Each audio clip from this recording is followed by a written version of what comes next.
Olá, nós continuamos hoje o estudo do livro Nosso Lar, a história de André Luiz, psicografada pelo Chico Xavier. Então nós estávamos no capítulo 5, recebendo assistência, o momento em que Lísias visita André Luiz, Lísias que era um enfermeiro, que seria ali uma pessoa extremamente importante nesse processo de André Luiz em Nosso Lar.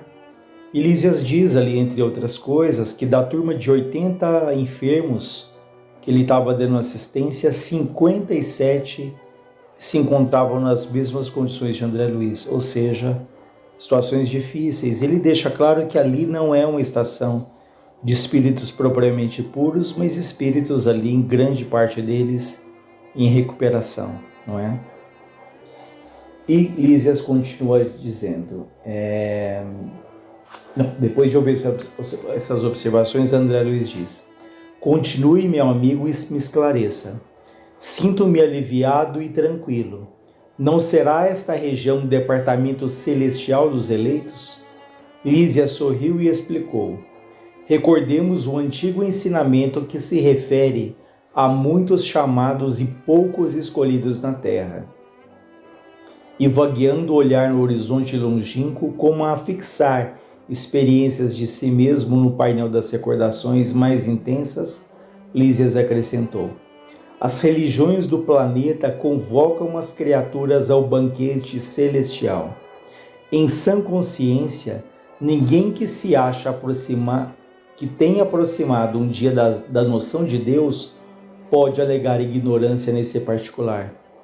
Incontável é o número dos chamados, meu amigo. Mas onde estão aqueles que atendem ao chamado? Com raras exceções, a massa humana prefere escolher a outro gênero de convites. Gasta-se possibilidades nos desvios do bem, agrava-se o capricho de cada um, elimina-se o corpo físico a golpes de irreflexão. Resultado, milhares de criaturas retiram-se diariamente da esfera da carne em doloroso estado de incompreensão. Multidões sem conta erram em todas as direções nos círculos imediatos à crosta planetária, constituídas de loucos, de doentes, de ignorantes. Então aqui Lísias diz a André Luiz que recebemos incontáveis convites ali ao longo da vida, que as religiões, de uma maneira geral, elas nos convidam ali a essa aproximação com Deus, Mas como ele diz, muitos são chamados, poucos escolhidos, porque quantas vezes não ouvimos esses apelos? E esses convites eles podem vir de várias maneiras. Às vezes é de fato ali um convite de alguém, às vezes é um livro que nos chega, que nos toca a alma. Às vezes é uma doença que nos faz ali repensar como temos vivido, uma alegria, uma decepção.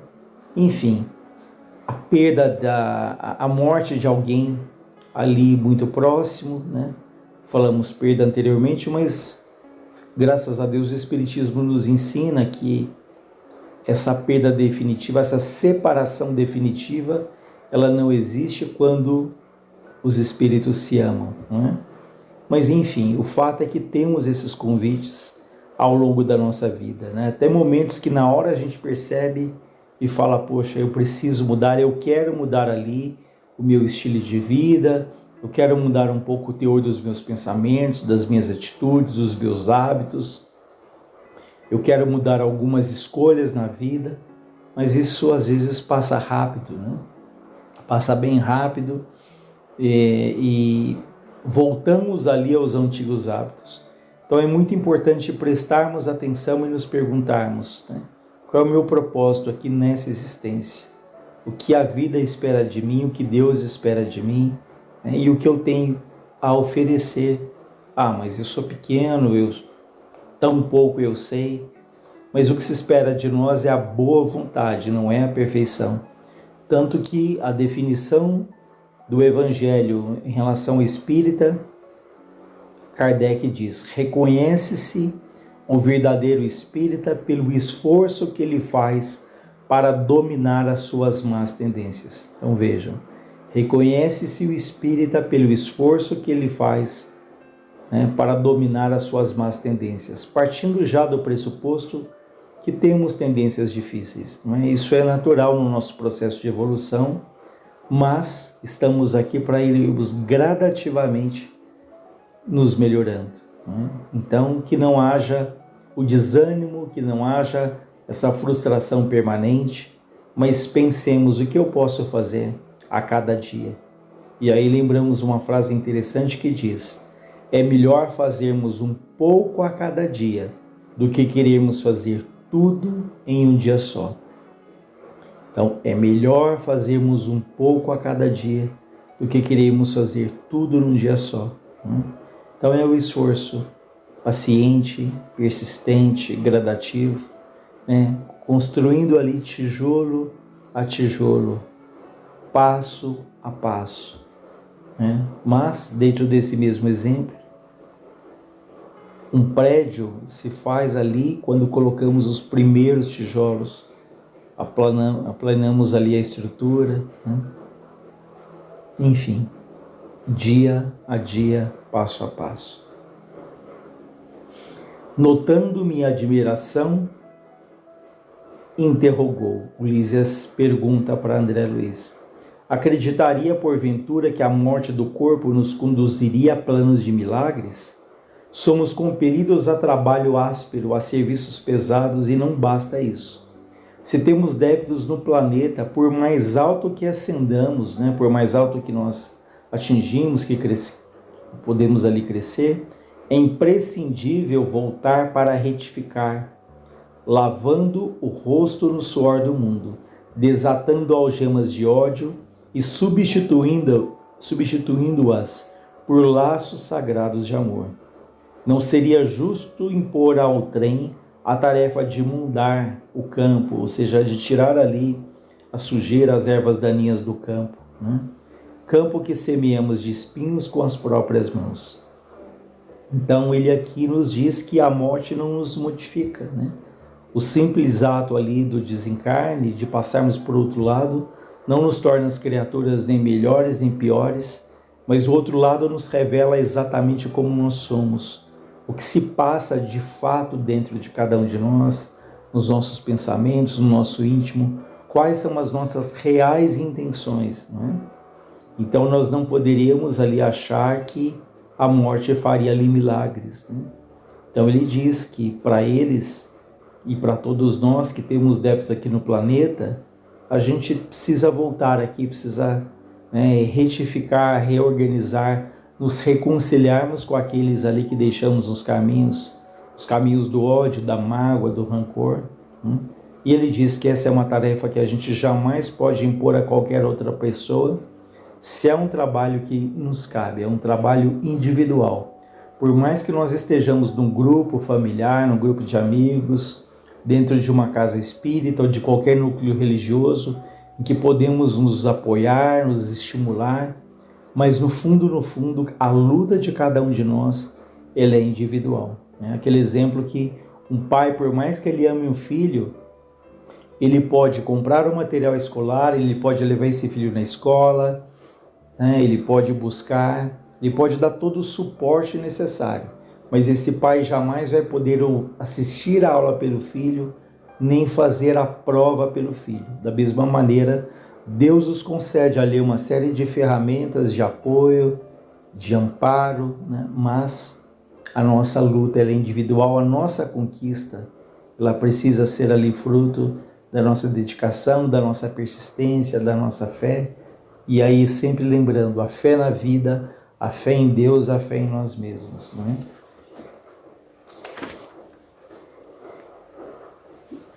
E Lísias ainda continua dizendo: caso dos muitos, meu caro, o Senhor não esquece homem algum, todavia raríssimos homens o recordam.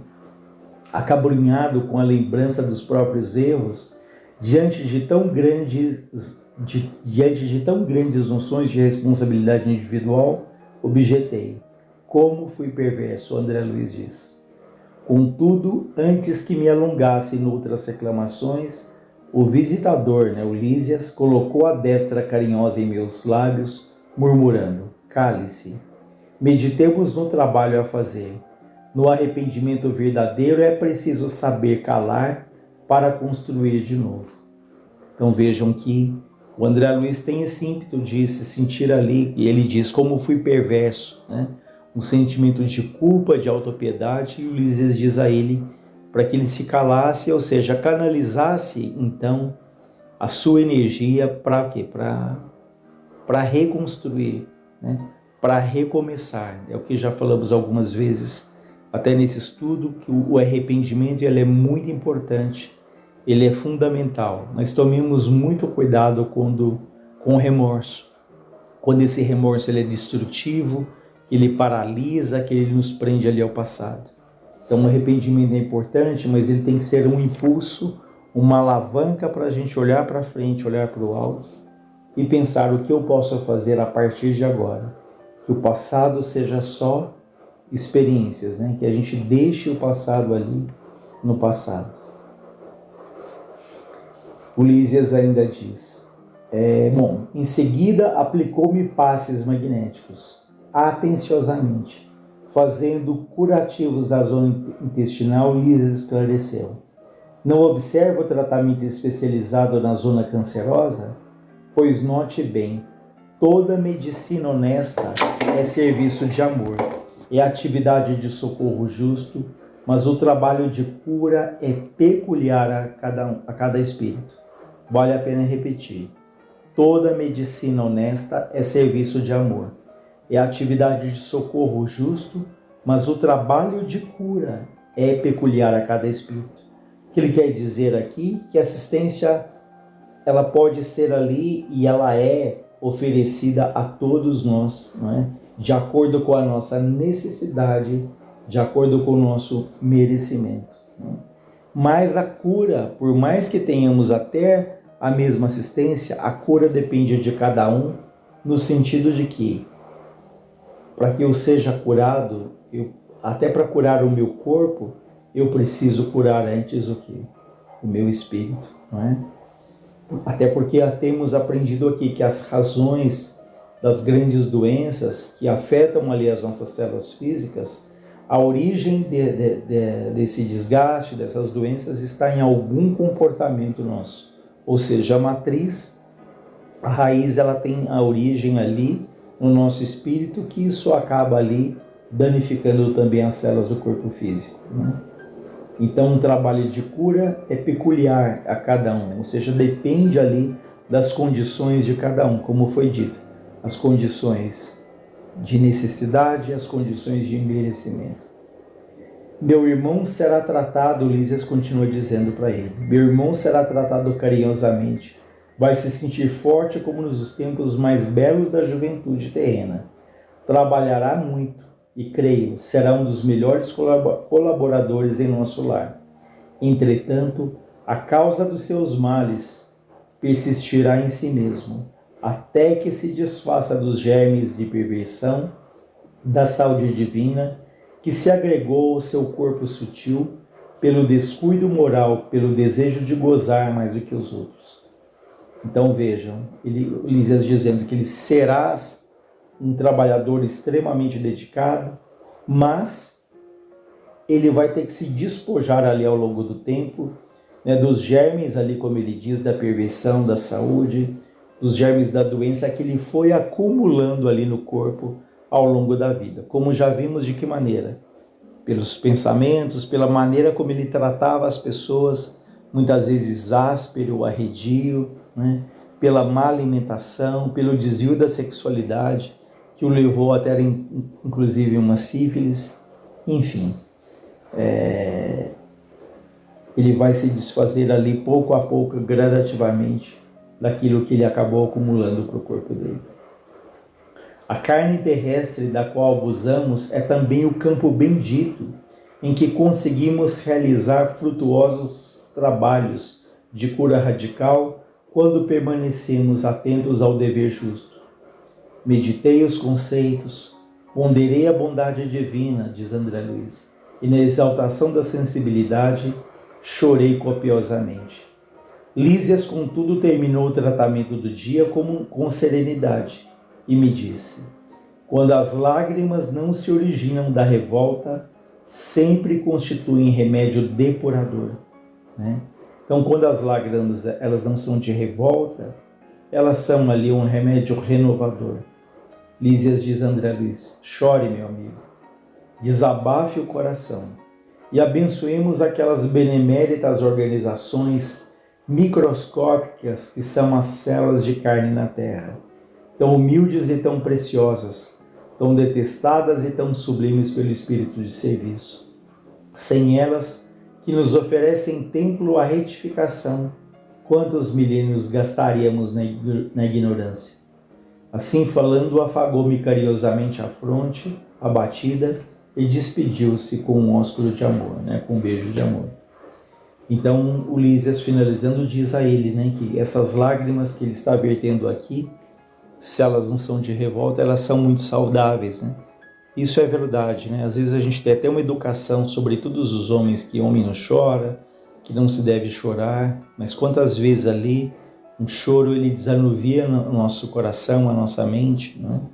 Então, desde que não seja ali de revolta contra a vida, contra Deus, quão bem faz ali, né? Um choro, né?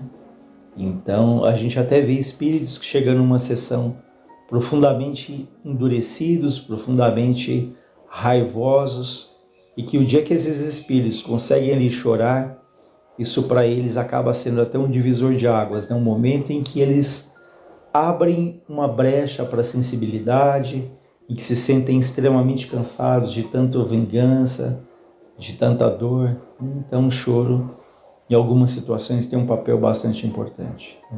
Mas nós continuamos então na próxima semana. Que Deus nos ilumine e nos ampare hoje e sempre.